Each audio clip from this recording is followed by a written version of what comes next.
Comentários, por exemplo, agora o Chico Anísio. Quem dirige a série do Chico Anísio na Globoplay é o Bruno Mazeu, que é filho do Chico Anísio. Você acha que vai ter uma pegada true?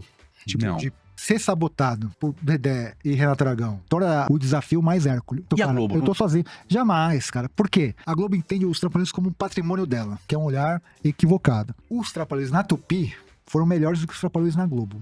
Você pode ter... O dia que você assistir um episódio, cara, deles na Tupi, você fala, cara, porque a Globo tava liberdade, mas não era como na Tupi. E só um parênteses nessa história, o que o Renato fazia? Nesse corte do TikTok, Rafael Spaca abre o coração sobre o boicote e as dificuldades impostas por Renato Aragão, pela Globo e por Dedé Santana para a realização do documentário.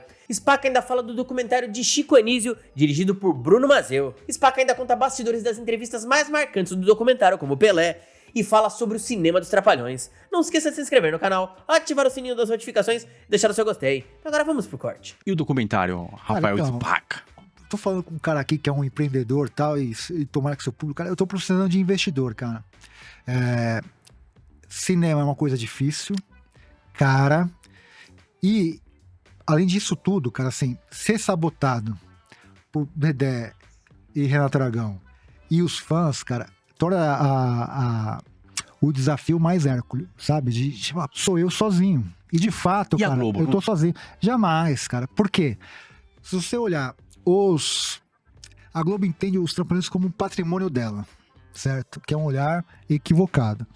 Porque os Trapalhões estiveram na Tupi 2 vezes, Excelsior 1 vez, 2 emissoras que não existem mais, Record e Globo. Tudo bem, Globo foi a maior parte do tempo. Mas os Trapalhões na Tupi foram melhores do que os Trapalhões na Globo.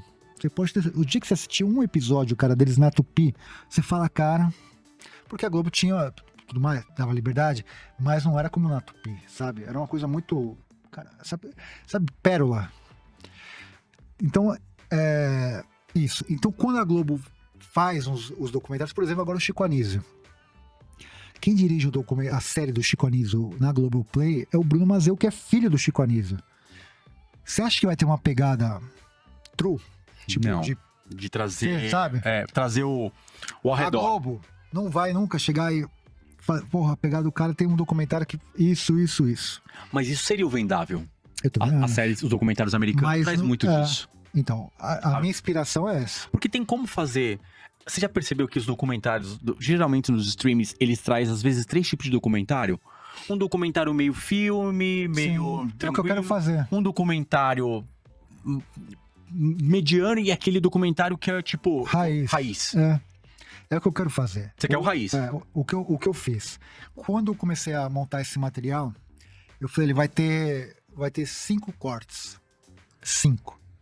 Primeiro, eu vou abrir um canal no YouTube e colocar pílulas. Pílulas que eu digo é o seguinte: 10 segundos da fala do Pelé. Por quê? Senão eu viro a grávida de Taubaté. Eu falei aqui pra você que eu entrevistei o Pelé. Eu preciso provar que eu entrevistei o Pelé. Então eu coloquei 10 segundos do Pelé, 10 segundos. Eu falei, tá aqui, ó. O que eu falei que eu entrevistei tá aqui. Então eu lancei as pílulas já. Isso tá no canal chamado Atrapalhado Sem Fim, no YouTube. Beleza. Vou lançar no começo do ano que vem uma microsérie ou minissérie temática. O que é isso? Serão 5 episódios de 10 a 15 minutos no máximo, com foco específico.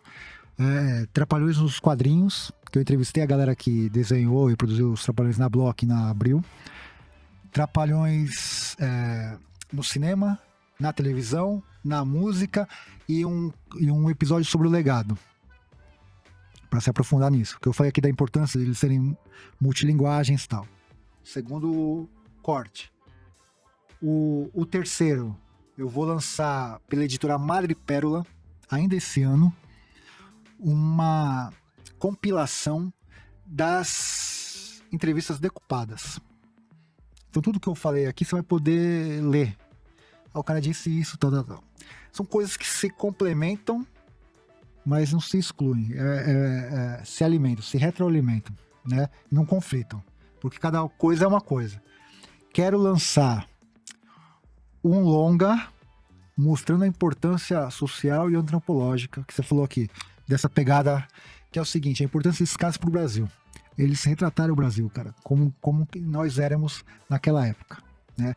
A gente tá falando de 4 caras que são o extrato do que era o Brasil. Um cara que é o Didi, que é o quê? É o migrante nordestino que vem pro sul, sudeste ganhar a vida. Quantos não fizeram esse movimento? O Mussum é aquele cara do morro, da favela, da comunidade, que pelo seu jeito ele tem que contornar situações. O Dedé é aquela figura da periferia, que hoje mais do que nunca, cara, né, o extrato da população tá ali, foi jogada pra cá, né? Que é o quê? É aquele cara que pinta de galã, tá, que você acha espertão, mas é o cara da periferia, todo tá, não sei o quê. E o Zacarias é aquela figura interiorana, né? A gente vai falar que, vale lembrar, que naquela época a maior parte da população estava no interior, não estava na capital. Então ele representa aquelas pessoas que eram do interior. Isso é o Brasil, cara. Se você tirar a foto dos 4, você fala, isso aqui é o Brasil.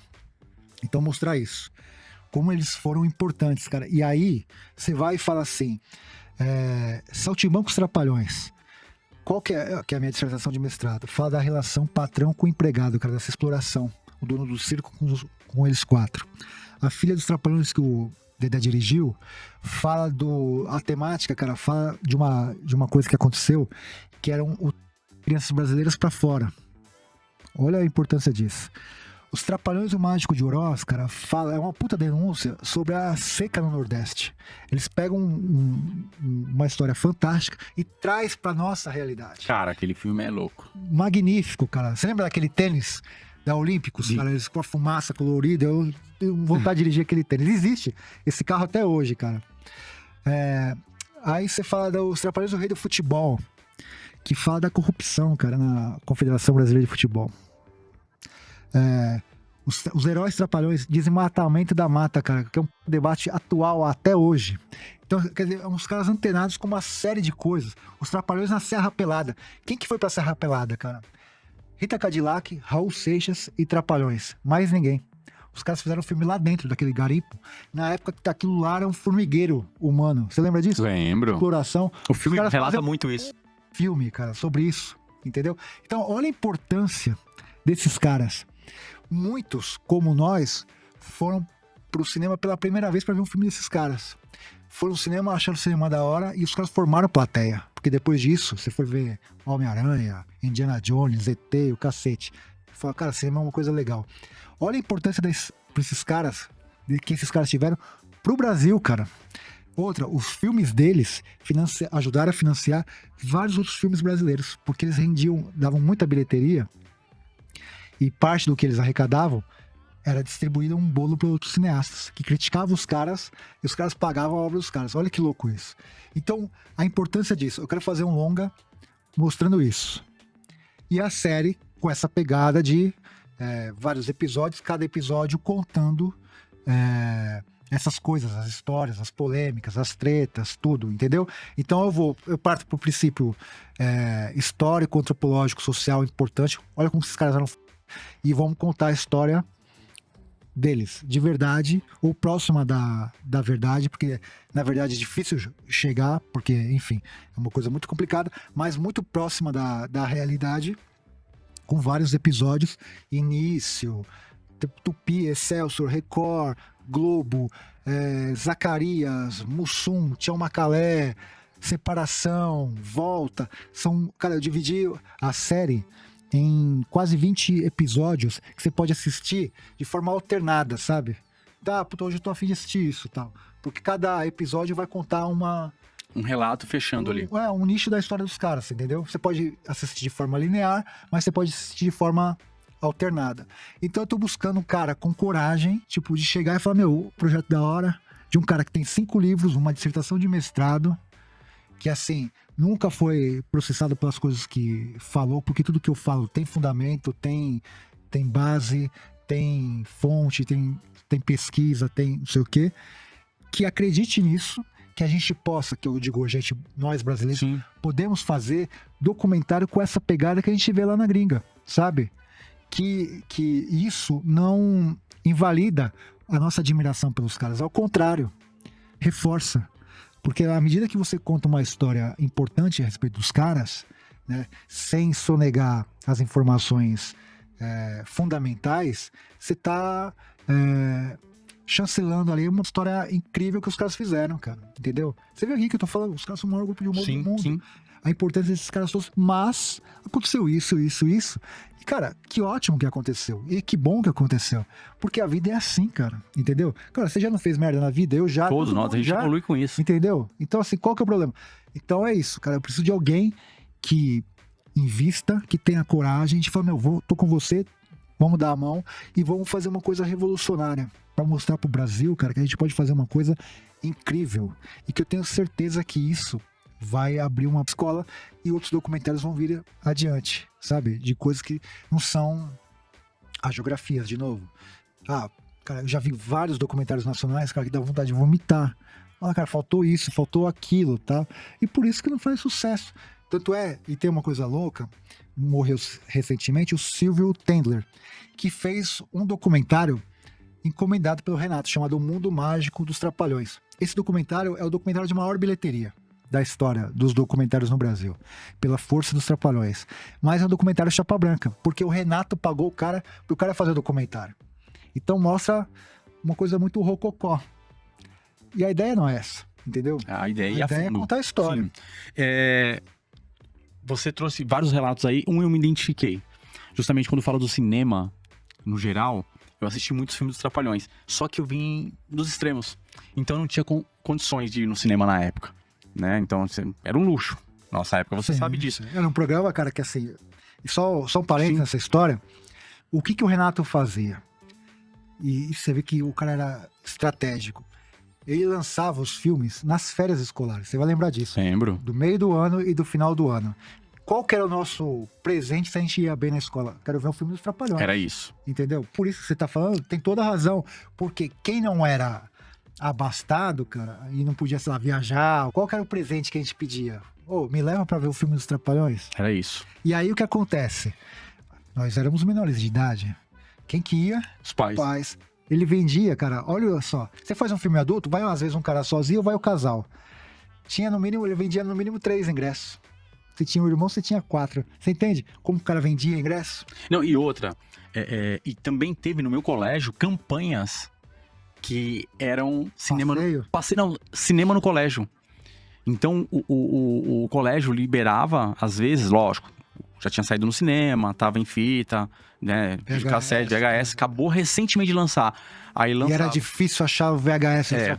Cara, as pessoas dessa geração não sabem o rolê que era, cara. Você tinha que, às vezes, não subornar, mas falar, quando vier, me liga que eu quero ver esse filme. Porque às vezes tinha 6 cópias, cara, e as 6 voavam, assim. Você lançava, mas era difícil alugar. Então, e a escola pública colocava aqueles sacos pretos na sala, escurecia, um fundo branco, clima de cinema. Esse clima de cinema. Todo mundo sentadinho lá, só nas cadeiras, ou no pátio, escurecia todo. Colocava no projetor e assistia.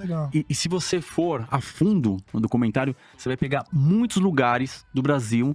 Pega esses colégios na época aí, de 80 até 90 e... Começo dos anos 90. Você vai ver que muitas crianças... Rolava essas sessões de cinema. É bem bacana. Então... Eles faziam assim, escolhiam orfanato e tal, eles faziam uma pré-estreia pra uma molecada carente. Eles faziam isso dentro do cinema, mas não sabia que rolava isso nas escolas. Rolava. Muito obrigado por ter ficado comigo até o final desse vídeo. Não esqueça de se inscrever no canal, ativar o sininho das notificações e deixar o seu gostei.